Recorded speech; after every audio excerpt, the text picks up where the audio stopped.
Hey everybody, this is Coach Keith Keppner. This video, so you know, you don't have to actually watch the video. Now, of course, play the video, but what I'm saying is you don't have to actually visually see the video because everything that we're going to go through in this video can just be heard auditorily or auditory fashion, however you would say that correctly. I have slides for each one of these concepts, but I know if you're like me, I like to play some stuff on YouTube that I can just listen to. And what better thing to listen to than boxing game theory? And what I did the other night is I was like, hey, let me utilize this thing of AI, which of course is not its own physical entity that is its own consciousness, but it's taking all the hopefully good data that's not just static and noise, but hopefully informative data across the internet and compile it into some different ideas of game theory with boxing. And then also I put in some prompts for some assumptions, 4 assumptions on defense and 3 assumptions on offense, or maybe it was the other way around. We'll see. 1 is 3, 1 is 4. And I asked for it to challenge those assumptions for truthfulness because a lot of these assumptions are assumptions you hear often, and they're fairly true. Some of them are not true, and some of them are true contextually. So you want to make sure you stick around for that. All right, guys, well, let's get into it. So first off, though, for you guys that don't know, before we do get into that first introduction slide, what game theory is, it's always good to know the definitions of words. Because if you use a lot of words that you actually don't know the meaning of, then you're kind of an idiot. So the word game theory is, according to Oxford Dictionary, the branch of mathematics concerned with the analysis of strategies for dealing with competitive situations where the outcome of a participant's choice of action depends critically on the actions of other participants. Game theory has been applied to contexts in war, business, and biology. All right, so with that introduction for what it is, let's get into it now. So the introduction. Again, I put in a lot of prompts and everything else to try to squeeze out of AI different things and try to direct it different ways, not to influence it or bias it, but to try to get to some of the meat of what we really need to be thinking about with boxing and using AI's ability to source data to help us make better determinations about what we do. The title, Boxing is a strategic, dynamic, zero-sum game. So the key idea, boxing equals a zero-sum competition where one's gain equals another one's loss. With zero-sum, it's important to remember that outside of death, outside of the micro-universe of a boxing match, outside of that, besides death, there really almost are no zero-sum games in a sense, or at least I challenge you to look at it like that. What do I mean by this? As a coach, as a fighter, or with anything, there's always something to gain and to be learned from a loss. So it's not a complete zero sum. You can take that and bring it to the next competition, and now it's not a zero sum because now you're better because of it, especially if you win because of it. But of course, in that universe of that match or maybe that one title shot you got, one's gain is another one's loss. When you win, the other person loses. There's gonna be a winner and a loser most of the time. In all of amateur boxing, there'll be a winner and a loser most of the time with pros, and only seldomly are there draws. Now, with boxing, it's modeled as repeated sequential games with imperfect information.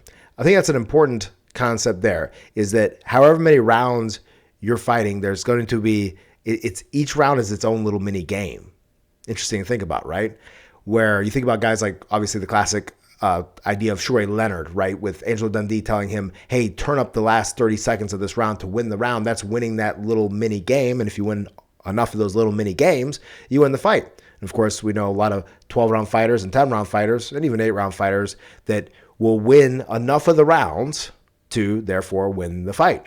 And it's not just an utter shutout domination. It's really perfecting those repeated sequential games, one after the other. All right.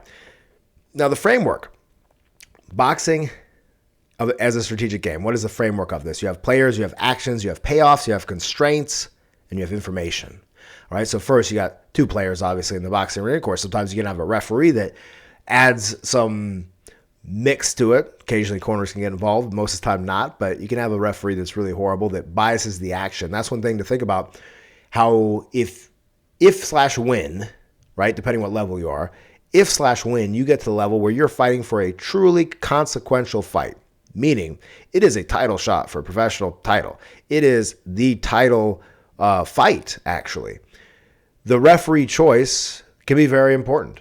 It can sometimes be make or break, and that's where the A side will oftentimes pick a referee that will favor not only just bias towards that individual, but bias to a style. So you can get a referee that has no connection, no fondness for fighter A, but how they ref biases fighter A. What's an example of this? An example of this is a referee that doesn't like people that work on the inside very much. I think of a classic referee that was guilty of this, in my opinion, Cortez. I'm forgetting his first name for some reason. It just literally left my mind. But Joe Cortez. There we go. Joe Cortez. He was very known for breaking up the action the moment guys got in close, or the moment it almost looked like somebody's arm was slightly around somebody else. He was like, you're tied up and I'm going to break you. Right? And then you have other referees that are very laissez-faire to let people work. You have some referees that are going to really enforce the rules of not excessively clinching, which if you're a shorter fighter, it's really good to have that ref on your side because now the taller person can't hit and clinch, right? Punch and grab. So, but ideally, this is again where we want the nuance, and this is where this is such a great deep dive in using AI as the catalyst to do so. A lot of fun. All right, the actions, right? What are the actions that take place in this framework of boxing as a strategic game that's zero sum?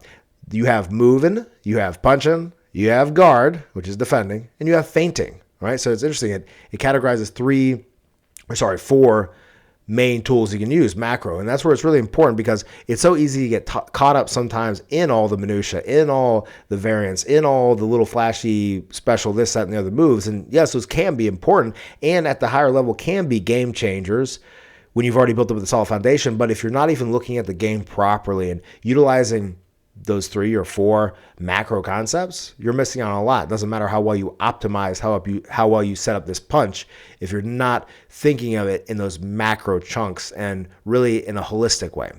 Now the payoffs, you have, it's points scored, damage inflicted, and then the other payoff is winning the fight. So points scored, obviously landing, outpointing someone. Damage inflicted, meaning hurting someone to the point where they stop, or you're beating them down so much that you are therefore able to land more points. And then, of course, winning the fight is the payoff. Of course, a lot of other payoffs too, right? Hopefully. Then the constraints, right? What's the limitations of this thing? You have the time, how long a round is, which does change the game, does change the sport.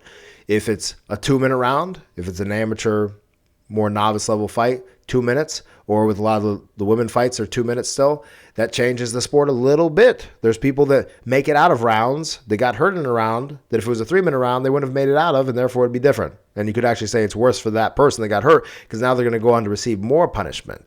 Then you have the space. How big is the ring? If you have people fight in a football field, that's going to be horribly boring. Think about just recently you had Devin Haney fight and you had that guy that Canelo fought. And imagine if that took place in a football field. That would be even less entertaining. Can you imagine? Then you have the rule set, right? So what is allowed, what isn't allowed? Those are a lot of constraints. It's important to know the rule sets. If you are serious about boxing, you need to know every little bit of the rules. Why? So you don't infringe upon them and get DQ, but also so you can play right to the edge. Anyone that listens to my stuff or works with me knows that I talk a lot about let's play right to the edge because a good player does that. A good player doesn't, for instance, on a field, stop 4 feet before the out of bounds part is and just turn around. You play right to the edge. Let's play right to the edge. All right. Now, the information. The information is only partially visible, according to AI. And your information is the opponent's stamina, their strategy, their intent.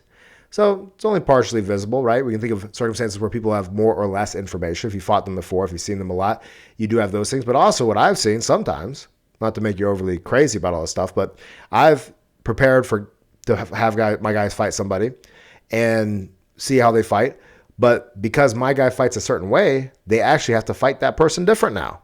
And then, there's a whole other part of game theory there, which is like, you have some insight to what their strategy is or what they typically do well, but that's what they typically do well against a certain type of fighter. If you're a different type of fighter, you can't necessarily count that will come out that way. Think about a classic example of Andre Ward when he fought Alan Green, right? At least from me watching Ward, I didn't know he could fight like that till that fight on the inside. It was brilliant. Great fight. Watch my fight study on that if you get the chance. I don't know if Alan Green knew that either. All right, now the key insights to finish up this point that AI talks about, the key insights and main things to take away on the framework of boxing, and it is a strategic game. Bluffing, adaptation, and pattern recognition are essential. Isn't it true? Because I talk about the foundations all the time as a coach, the mechanical foundations, right? So think about, when we talk about fundamentals, we think about the mechanical fundamentals. What does that mean? It means how you hold your body, maybe your stance, how your feet are, how your punch lands, how you deliver your punch, how you defend punches, all that together, how you feint, how you move. That's the mechanical foundations. But the overarching foundations are the idea of feinting, which is bluffing according to AI, but feinting, same thing. Adaptation, right? The ability to adjust and recognize patterns. Like I was just talking to one of my fighters this weekend. He had a very good fight, and he didn't see till afterwards that when he jabbed the guy to the body, the guy was trying to slap it down hard with his right hand, and how he saw afterwards that set the guy up for a perfect follow-up shot afterwards. After that jab to the body, come back with left hook up top, or feint it down low with the jab to the body, come back with left hook up top. But when he was in the fight, he admitted he couldn't see it.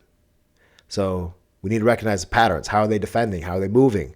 What combos are they throwing? All those little things. All right.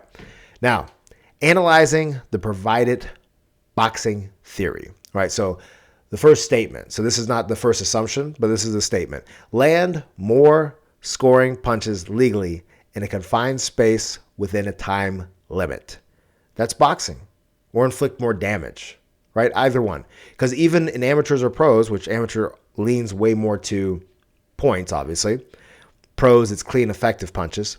But land more scoring punches or create more damage legally in a confined space with a time limit. Because even in amateurs, if you beat somebody to the ground and they can't go anymore, you have won. There's no denying it. And that is the beautiful equalizer in boxing. And that's why power is pretty important. And we'll get into that a little bit deeper later. Now, the validation that AI gives for this. So matches boxing's utility function. So maximize scoring. So it agrees with this statement. It matches boxing's utility function. Maximize scoring, minimize opponent's scoring. All right. And you can think about this. I'm going to go into this deeper about with the ring and where your best places are to be in the ring. In the next slide, I went through a whole table summary that I asked AI to produce for me about ring positions and their implications. Right? So where are the best places to be in the ring, at least according to the data. It wasn't able to give me a lot of really good data on this one. It gives me a lot of really good data later, so make sure you stick around for that. All right, so center of the ring. It put as number one. And 100% agree. That's center of the ring. If you are a fighter that isn't trying to get someone to a corner, then you want to make the ring not a square anymore. You want to make it a circle. So you want to draw a circle in the middle of that ring, and that is where the fighting place needs to be unless you're trying to get somebody into a corner. Or you could say, to add strategical elements to it, to sucker them into a corner, spin them around, put them in the corner. That's the other possibility. But outside of that, that middle ground is the high ground. So AI says control over fight dynamics from the middle, optimal for dictating pace and utilizing full range of movement, right? You have everywhere to move in the ring, not in the corner though. In the middle you do. Then the next one is along the ropes. So according to AI, increased risk of being trapped, limited escape routes, often a defensive posture. And of course, this is not all or nothing. We see some people utilize it, but building up your foundations of how you fight. I've seen it time and time again. Guys and gals that tend to hang on the ropes tend to have trouble. It needs to be a conscious, strategical event, not a habit that you can't shake and you just fall into. Because also, too, it can tell you a couple things about your opponent's intent if they are on the ropes. They're tired. They're old.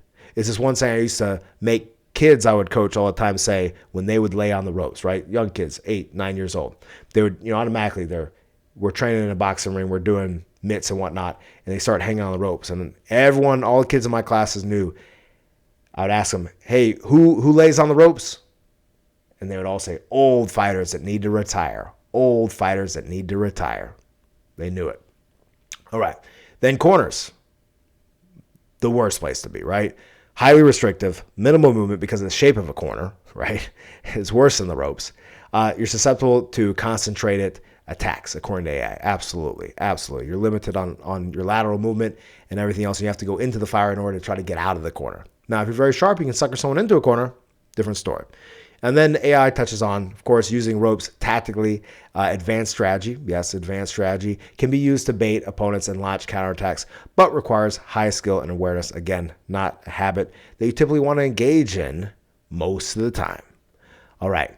Now, defense theory, critical analysis. So now we jump into the first assumption talking about defense that I shot out to AI and looked to get its data wisdom on. All right. So the first assumption, stay out of arm's reach, right? With boxing. How can I win this game theory of boxing, this sport? Well, let me stay out of arm's reach. Well, it's a defensive theory, and there's definitely some truth to it. According to AI, it says true, but not absolute. Absolutely. Research. So the research it cites, Floyd Mayweather equals master of safe defense. So generally, he does a good job of staying on the outside. Now, Mayweather might not be the best example of this. There's a lot of other guys that do that even more, but because he also smothers too. And then the alternate hypothesis, right? So where it is not absolute, it lists Mike Tyson's inside fighting proves close range, nullifies long range punches. Yes, I would say in general, I can't remember where I first heard this, so this was not my original thought, but when I heard this thought, I was like, dang, that's a good point, because I have literally watched every single dang professional fight that Mike Tyson ever had. Yeah, I definitely have. He, most of the time, not all the time, most of the time, his punches that he would throw would be while coming in, while rushing somebody. So he really focuses on trying to land those punches coming in on somebody. He doesn't really do that masterful inside work you see like a Chavez do, or like you saw Andre Ward do against Green. So not to say that he didn't ever do that, I couldn't do that, but you generally don't see it that much in his fights. You see more of him catching people while he's coming in. Now you could say because these people are running and whatnot, and again, I'm not trying to criticize Mike Tyson. I'm actually criticizing AI, okay, guys, before all the Tyson fanboys go after me, right? All right, now, so the conclusion is that optimal distance is situational. Absolutely, absolutely, right? So the worst thing you can do is be right in the kill zone all the time, unless you're just that much superior of a fighter. But too often I will see guys, they like guys like Canelo, or they like different fighters they see, or to go more old school with it, they like Joe Frazier, which is someone I liked a lot. And Joe spent a ton of time right in that danger zone. He wasn't super close. He wasn't super far away. He was right in that mid-range, right in the end of their punches. So he's bobbing his head and everything else, bobbing and weaving that on. Yes, he can catch you big, but you're putting yourself in a vulnerable spot a lot of the time.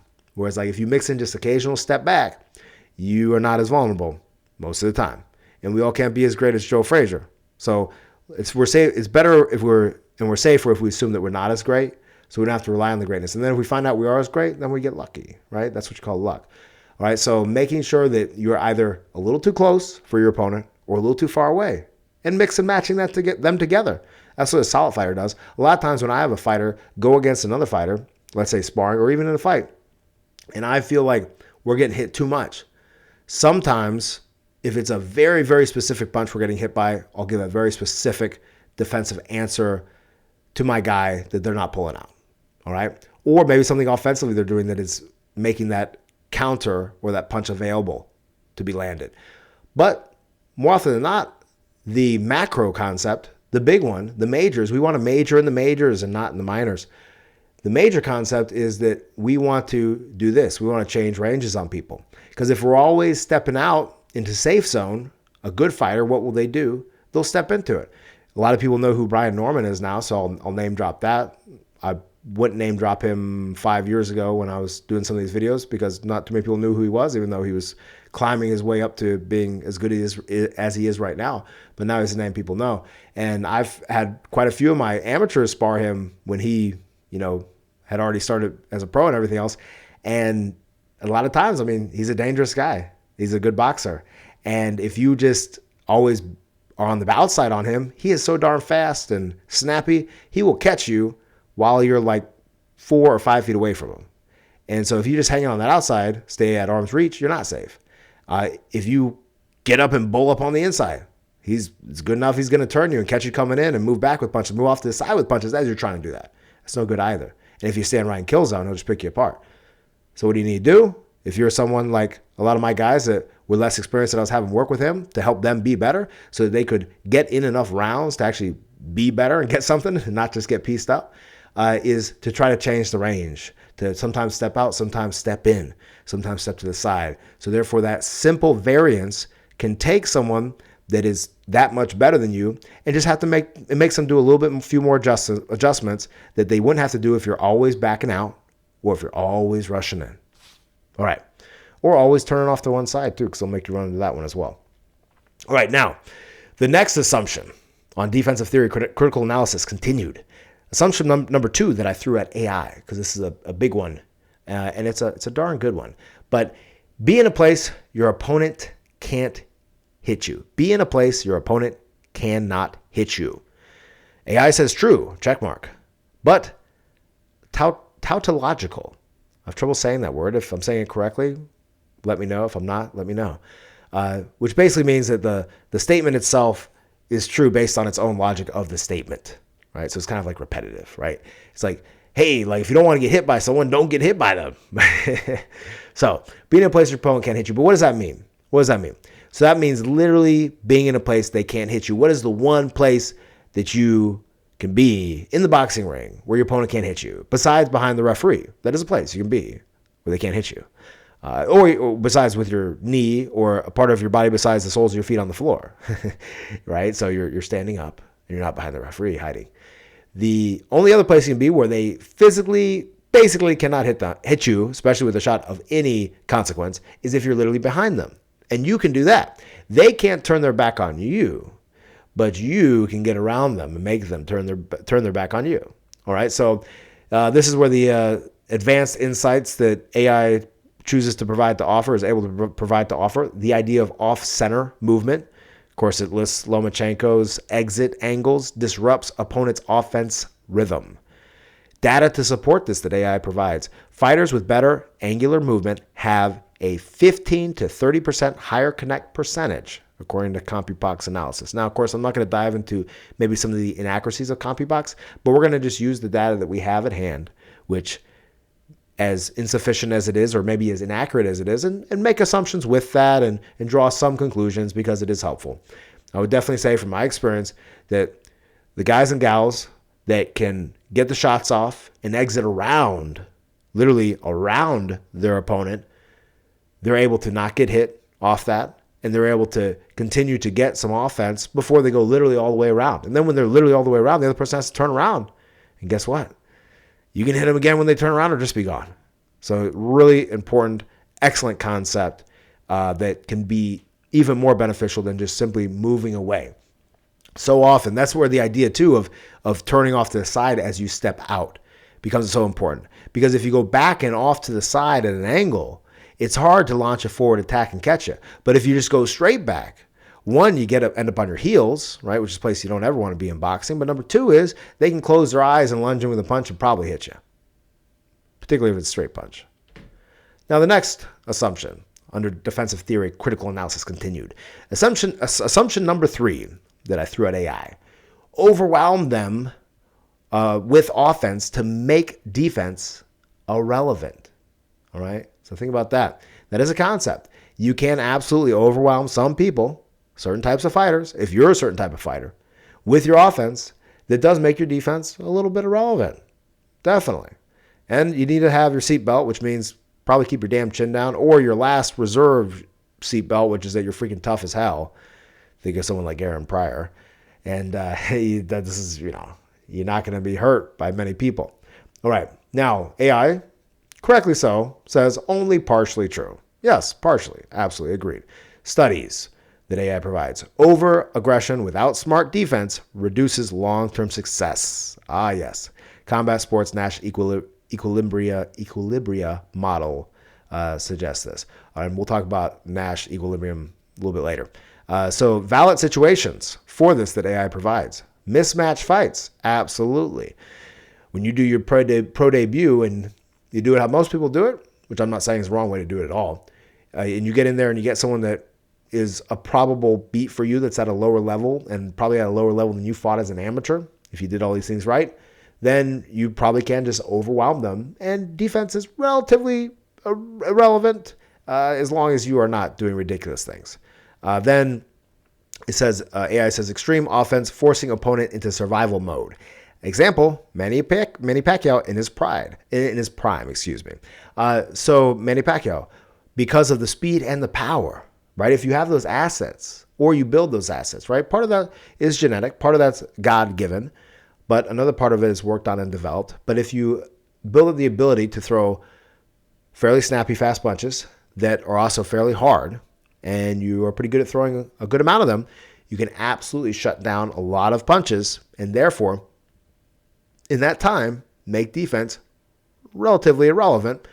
Again, like AI says, partially true. I agree with this, but it's an important concept to remember. If you are throwing one shot and getting countered, guess what? It doesn't mean you should stop throwing any punches, because then you won't win. And it doesn't mean you shouldn't just try some other punch, single punch. It means probably you need to put some punches together, because that's going to make the counter a little bit more difficult. Or if you always throw 2 punches, always throw 3. Typically, it's always one, though, that the guy looks to counter you. Now, offensive theory or offense theory. Critical analysis. The first assumption. Throw more punches. AI says true, but efficiency matters. Absolutely. If you're inefficient as you throw, throwing more punches is going to be a problem. So data insights that AI provides. Errol Spence equals a high output fighter. Canelo Alvarez equals a low output, high precision fighter. Absolutely.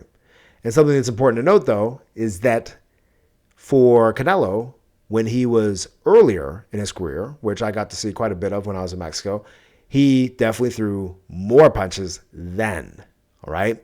So again, as you are going longer rounds, as you get older, pacing yourself becomes more important, because the high volume puncher is more of a young person's game, typically.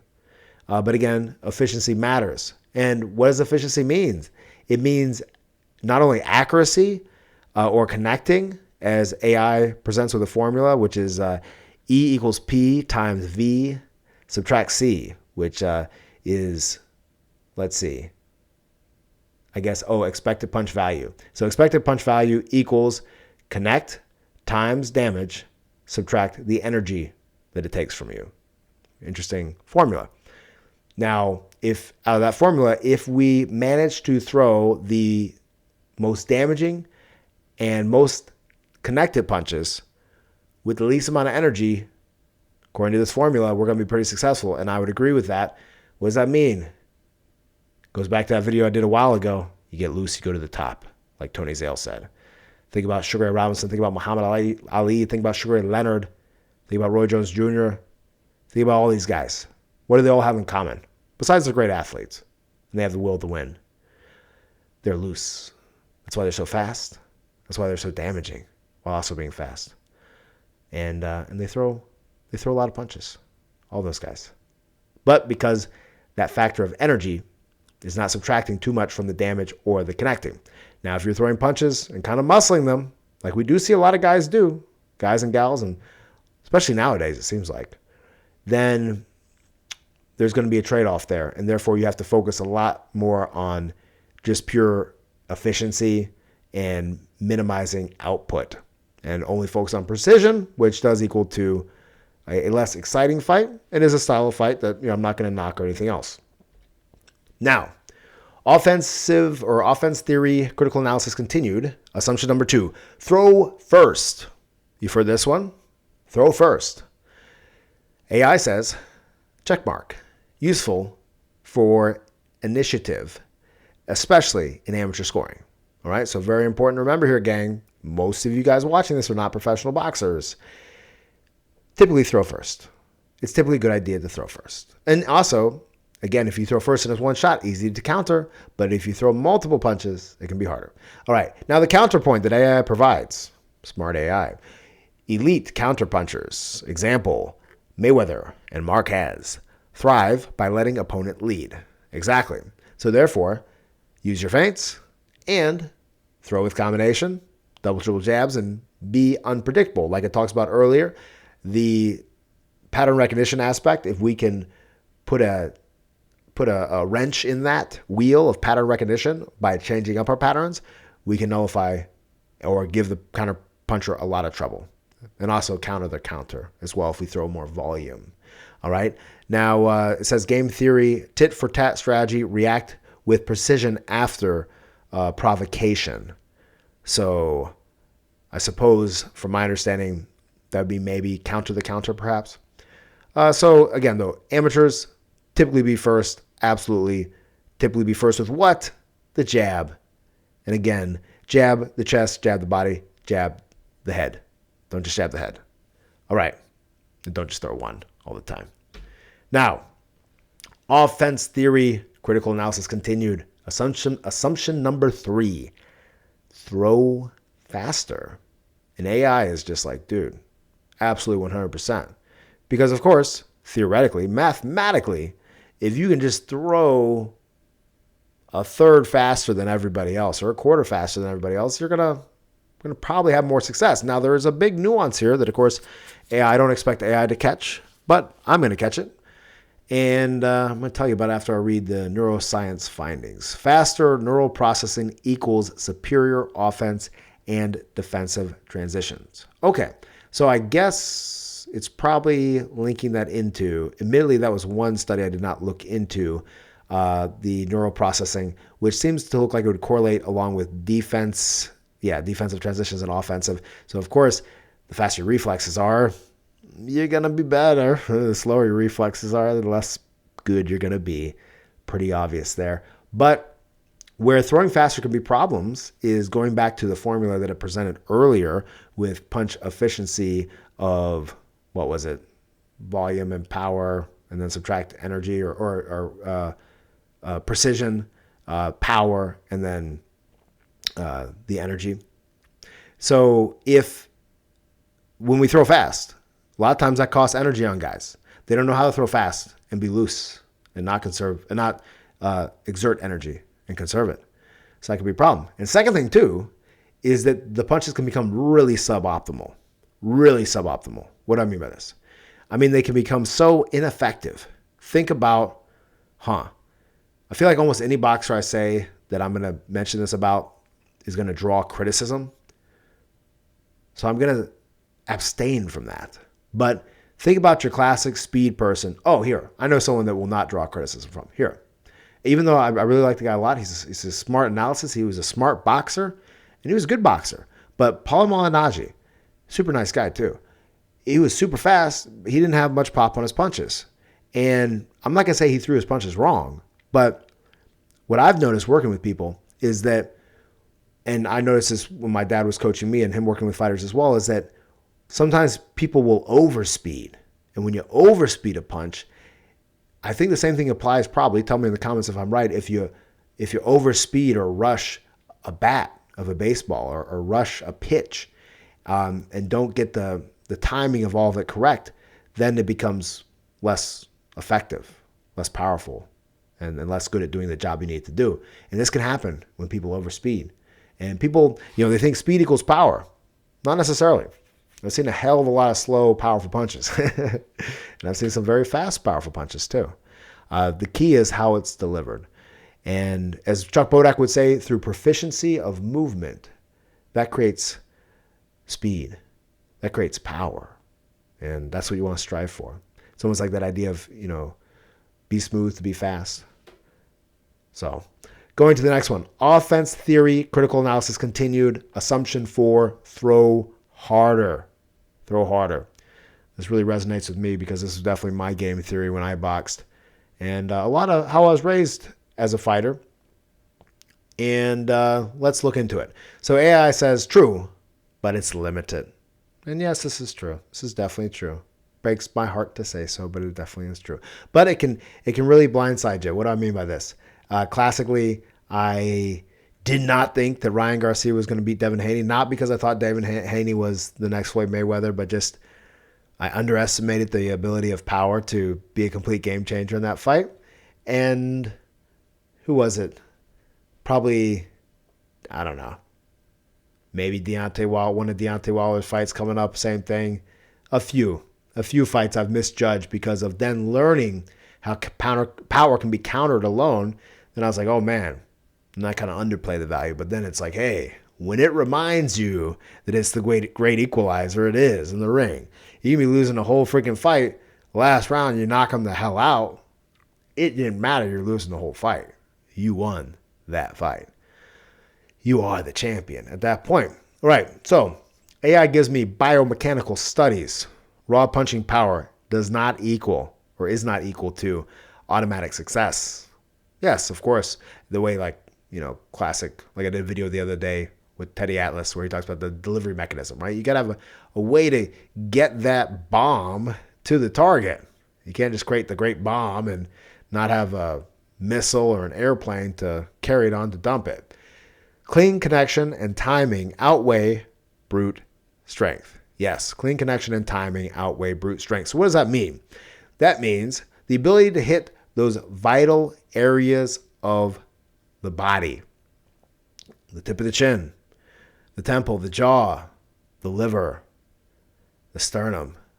Those few areas are going to be some of the best areas to hit.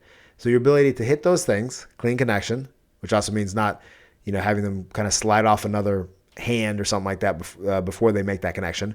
And then the timing, meaning the delivery of them. We throw them in between when they don't see it. The punch that you don't see is the one that really hurts, catches you off guard. If you can see it, you can prepare for it. Particularly if you're an experienced fighter that's built up some resiliency and some toughness. When you see a punch, you can prepare for it. But man, those punches you don't see really do catch you cold. And that's not just a nice saying. All right, now this is where I asked AI to produce for me, based on the data, the estimated knockout effectiveness by punch. All right, so we have overhand right, left hook, right cross, left hook to the body, and then the uppercut, and then the jab last. Now, of course, the most important punch in boxing is the jab. It's the last on this list, so all you newbie boxing people are like, what the hell? I thought the jab was going to knock everyone out. No, the jab can. It can. I've knocked someone down with a jab. But don't count on it to do that job. Its job is to do these other things. Now, let's talk about these other things.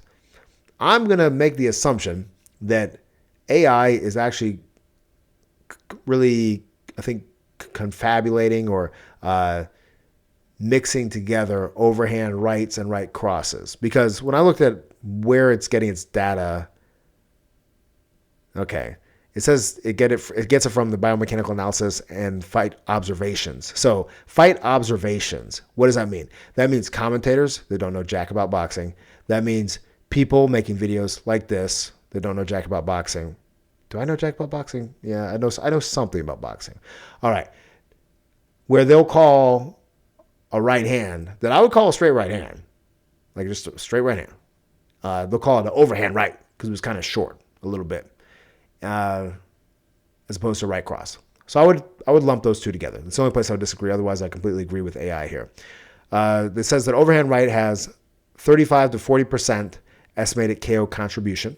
The notes on it, commonly used for KOs across weight classes. Absolutely. Effective over opponent's guard. Yep, it comes over.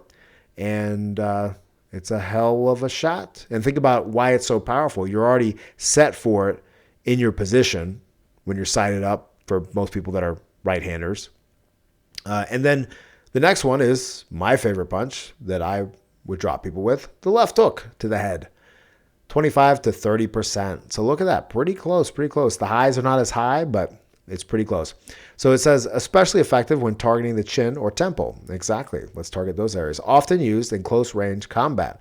Yes, and or while coming in. But yes, it's a great shot coming in as well as close range, because if you're fighting a same stance fighter, right, you're both orthodox, then if they don't have their right hand in the right position, we're going to catch them. And then right cross straight, delivers significant power, effectiveness increased with precision, timing, and accuracy, 15 to 20%. So again, I would probably lump those numbers of overhand right and right cross together, which make it by far the biggest one. And then left hook to the body. Look at that, coming at a mean number 4, or if you're looking at from how I'm looking at like a number 3, the left hook to the body, 10 to 15%. Now, 10 to 15%. Now, because it says it's based on biometric analysis or biomechanical analysis, and fight observations, and specific statistical data is limited, it says in the notes below, then again, think about the other factors that play into why it might be low on the list. Maybe people don't throw it enough. Maybe people don't set it up enough. But like we all know, if you want to take someone out that's tough as hell up top, what do? Go for that body. Particularly, go for that liver. So the left hook for the body, 10 to 15% targets the liver, can cause delayed reactions leading to KOs. Absolutely. Or at the very least, take out their wheels. Then we got the uppercut, 5 to 10%. Effectiveness in close range can be devastating if opponent leans into the punches. Yes, and as you fight better fighters, they should lean less, which make it hard to land. It's very situational, right? And then the jab, less than 1%. Primarily a setup punch, rarely results in a KO. True. All right. Now, but of course, the harder your jab is, might not KO somebody, but guess what? It sets them up for all these other punches because now they're concerned about the jab. Now, if you do a throwaway jab or just a light jab, medium jab, they don't want to try to counter that jab because they felt the power before, and now you're going to hit them with one of the real big power shots. All right. Now, game theory expansion, mixed strategy, the Nash Equilibrium. All right. So predictability equals a liability, AI says, and I agree. Predictability equals liability. That rhymes. I should memorize that to pull it out. Predictability equals liability. All right, so it says best boxers blend strategies dynamically. So the Nash equilibrium in game theory states that it's a state where no player can improve their outcome by unilaterally changing their strategy, assuming other players keep their strategy the same. It's a stable state where players are all playing their best response to each other's strategy. So again, you're assuming everyone's playing their best tactics and strategy to what you're doing. So what do you need to do in that situation? It's a very evenly matched fight. As an amateur, this will happen to you a lot, unless you're just heads and shoulders above everybody else in your area. And sooner or later, you will hopefully start competing against people that are right there where your head and shoulders are, and now you got to start putting this in because now we have the Nash Equilibrium. So the key moves is it says the best boxers blend strategies dynamically.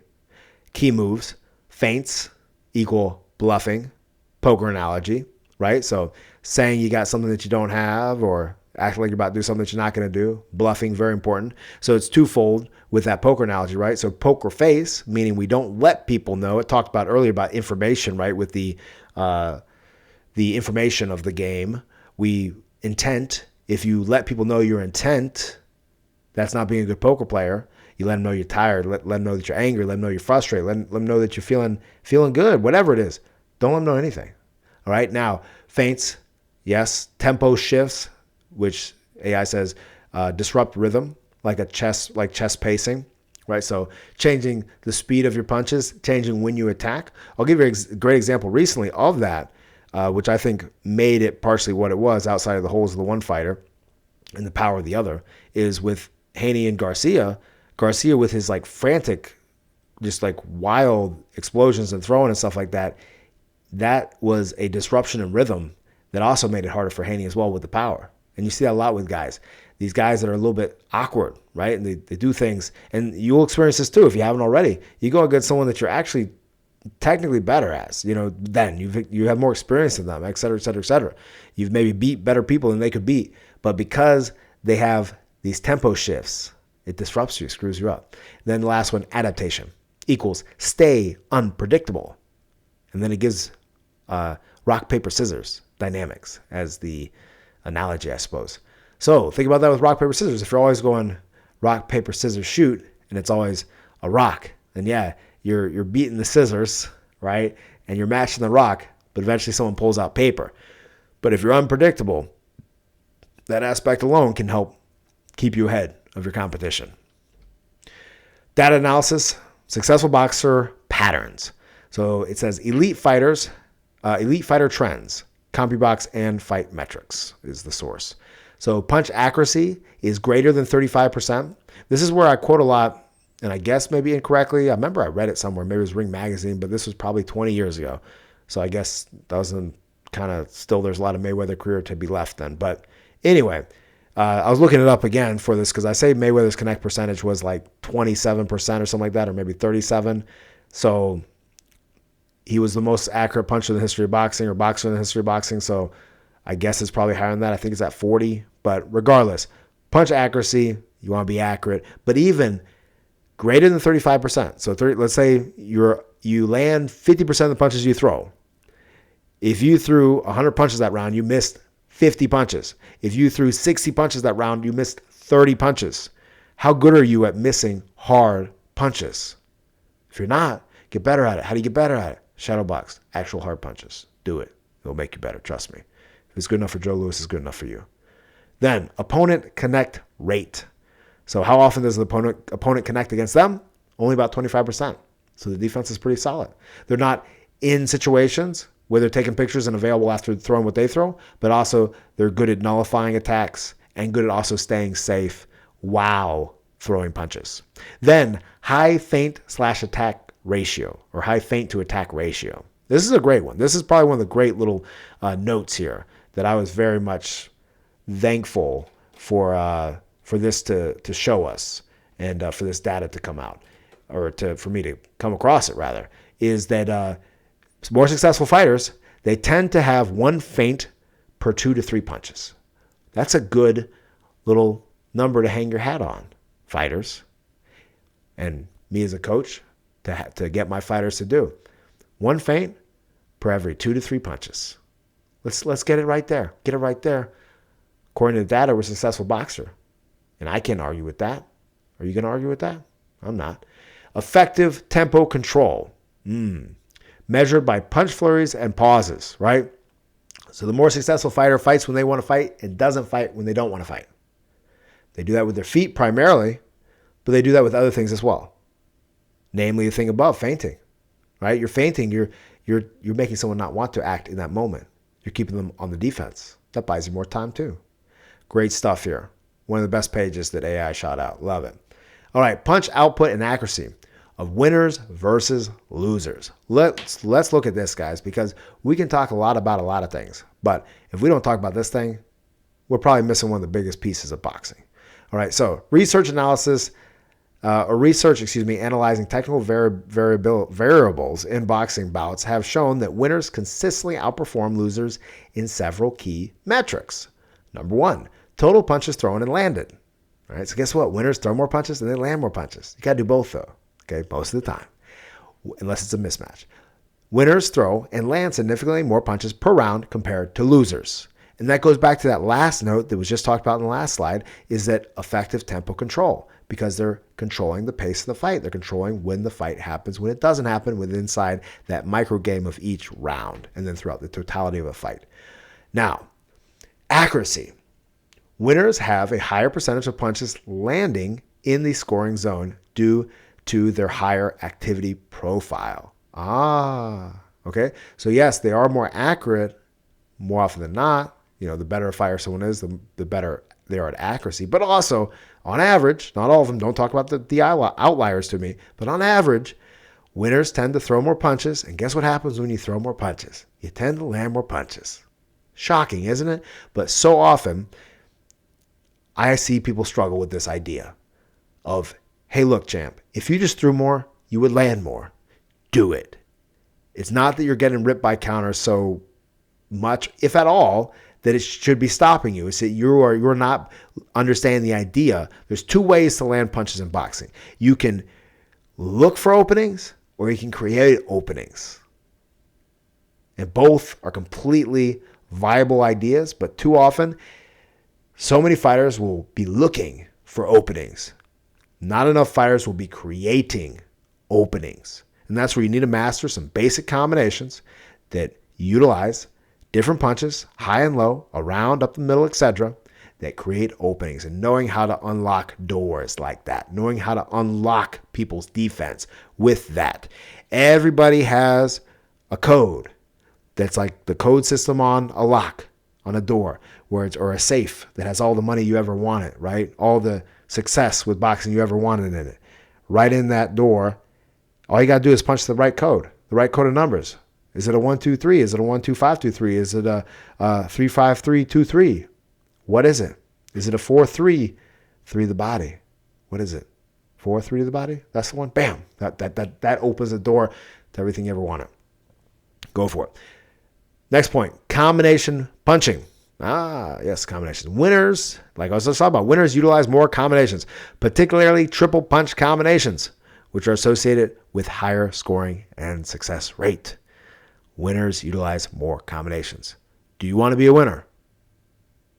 If you don't throw combinations, you don't want to be a winner. Now, before, I don't know, some people comment below that disagree with this, look at even lower volume punchers.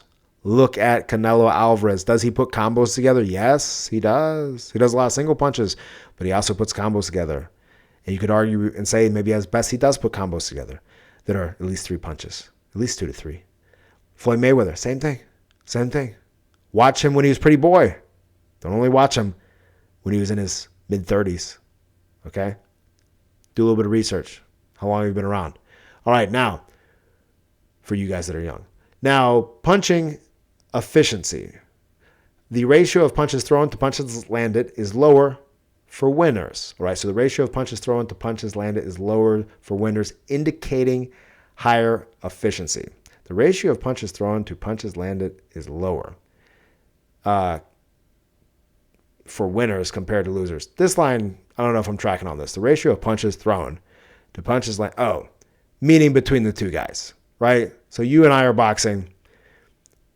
The ratio of the amount of punches you throw that you land compared to mine is, you're gonna land more punches than I land. Yes, shocking, right? Your punches are more efficient. These findings suggest that higher punch volume and effective combination punching are strongly associated with winning outcomes in boxing. Higher punch volume and effective combinations, guys. Learn how to do both. First one, by relaxation, knowing how to throw proper punches. And then second one, knowing how to throw proper combinations that unlock the doors and the gateways to the high level you want to get to. All right, now, strategic implications. The data underscores the importance of not only throwing more punches, but also focusing on accuracy and effective combinations. Boxers aiming for success should emphasize, according to AI, right? And AI is not always right, but let's see what it says. Developing combination sequences. That's what I was talking about earlier. Practicing and refining combinations that vary in target areas. Example, body to head, right? So low, high, low. Can disrupt an opponent's defense. Absolutely. Create those openings. Not just look for them, create with them. Because, man, sometimes you'll be looking all night for an opening. It's not there. You got to create it, right? You're freaking looking at a wall where you just got to bust through the freaking wall or walk around the wall to find out what's behind the wall. Don't stop just looking at it. Enhancing punch accuracy. AI says, focusing on precision can lead to higher scoring and more effective offense. Yes, so becoming very accurate. That was actually a compliment I got from a pretty experienced fighter that I would spar with, is that he said, Keith, your punches are so accurate. And I don't know what it was that led to that accuracy. I think it was maybe all the mitt work that my dad and I would do. Not to be clear, though, what type of mitt work was this? Was this slap-happy mitt work? No. This was him holding the mitts, and the mitts didn't move too much. He moved, and he'd punch me with the mitts too. But therefore, I got really good at hitting that pinpoint target. Whereas if you only punch the bag, and if you only shadow box without visualization of where you're hitting, then you're not going to gain that much accuracy. The bag's a fat thing you can hit. Versus the punch mitt, in general, to hit it right in the right place where it pops, you got a pretty good accuracy. Now, maintaining high activity levels, AI says. Consistently throwing punches keeps opponents on the defense and can sway judges' decisions. Yes, I've seen so many fights, particularly in the amateurs, where the person just throwing more is the person that generally is winning, unless they're getting caught like super clean. And I swear, these judges are sometimes scoring punches that are landing on the gloves and landing on the arms. Whatever. It's a game. Let's know how to play it. Let's know how to win it.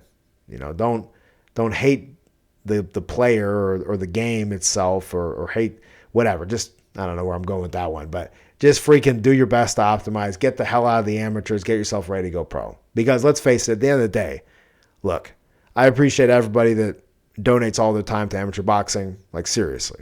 because we wouldn't have it if people didn't donate their time to amateur boxing, all the officials, everything else. Really, seriously, from the bottom of my heart, I appreciate it. I don't have the guts to do it in terms of investing my time and not getting any return from it, just because of the stage of life I'm at. Maybe when I'm super old, maybe I'll do that, right? I don't know. But the antithesis of boxing is professional boxing. Not only because you get paid for it, but because of the rules of the sport. Now it's done. All right. Ending this section. By integrating these strategies, boxers can improve their chances of winning matches through superior technical performance. Absolutely. Can't disagree with that. All right, so the conclusion, the last slide. Here we are wrapping it up at about an hour, 55 minutes and 30 seconds. Conclusion, boxing as strategic combat. Boxing is not just, that's a repetitive sentence by AI, is not just fighting. It's iterative strategic optimization. Iterative strategic optimization. Like it. So you're always iterating on it. Great boxers are not the strongest or fastest alone, but the most adaptive. Remember that, guys. You might not be the strongest, you might not be the fastest, but are you adaptive? Can you adapt the strategy? I've had plenty of people that beat people that they were not as strong as or as fast as, but we were able to make the adaptations between rounds to get the victory. I've also had the other thing happen, where we were the stronger ones, we were the more conditioned, we were the faster, we were better in every single freaking way, but the other person made the adjustments. We didn't, and they got the win. Final thought by AI, the smarter fighter wins the longer game. Ah, yes, the longer game. Because you can go out there, balls to the wall, and win a fight, win a few fights. But over the long term, you definitely do need to be the smarter fighter. And if you can combine the will with the skill and the conditioning, then that's the three things that I talk about. You got to have the will to win, the champion mindset, determination of a champion, and have the skill of that level. Because if you don't gain that skill now, it's going to catch up with you sooner or later. The more rounds you fight, the more it's going to catch up with you. Over 3 rounds, you get away with a lot of faults. But you see these guys got away with faults as an amateur when they go pro and they fight many rounds. There's many more opportunities for them to get exploited on those faults. And then the conditioning. All this doesn't matter if you don't have the conditioning to do so. And to fight hard in a fight that maybe you didn't want to fight hard. But that's the adaptation you got to make. All right, guys, if you enjoyed this video, make sure you click like, subscribe, comment below. If you enjoyed it, enjoyed spending my time with this, talking to AI, I appreciate it. You could buy me a cup of coffee by dropping a super thanks. Also, check out my custom programs that I have on Patreon, where you and I can work together no matter where you are in the world. A lot of us don't have good resources around us, good boxing coaches, don't have a good boxing coach or a great boxing coach in our own house like I did. There's my father. And we need help, guys, and that's why I did that. So I'm happy to say I work with people in Germany, in Australia, in different parts of the United States, in South America, and it's been a real fun journey since I've launched that, and there's been some great successes already with it, guys, and you could be the next one. So make sure you check that out. The book is coming out soon. I'm making some extra revisions in it and putting some extra things in it. I was like, hey, I need to put this in because I read it through 3 times. I was like, man, I need to put one more thing in this book. So I know you're going to love it, guys. Make sure you watch out for that. And I appreciate y'all's patience with that. See you on the next video.